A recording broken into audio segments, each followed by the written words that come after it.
In zato pa govorim jaz o klasiki. Nekaj teh imen gre v klasiko. Nekaj je pa trend in te besede jaz ne maram. To je pa zdaj trend, veš. To je pa tako, da zdaj mojo pa, če narediš risanko, ne, jaz jih gledam na televiziji, tudi tiste pujse. Meni, da ima na en stran dve očesi, na drug pa potem usta premikati, ja, mene to moti. Mene, lahko sem pa trapasta. Mene moti.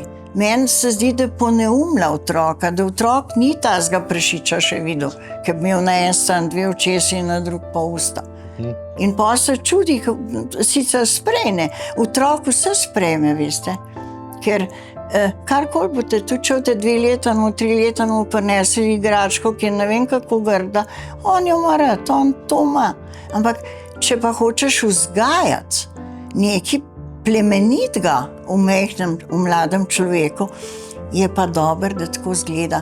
Imamo tudi risanke, kot je ta o tistem zajcu, pa oče zajc, pa kako te imam rad, pa recimo ta o Maugliju, Iz džungle, ne? Ja, Iz džungle. to so krasne risanke, da sem jaz tudi še zdaj šla, pa sem gledala. Pol imaš pa take, ki ti štiriglati neke kište govorijo. Mislim, meni slabo postane. Ne vem, ali sem jaz tako stara, ali sem blesava, ali pa so drugi neumni.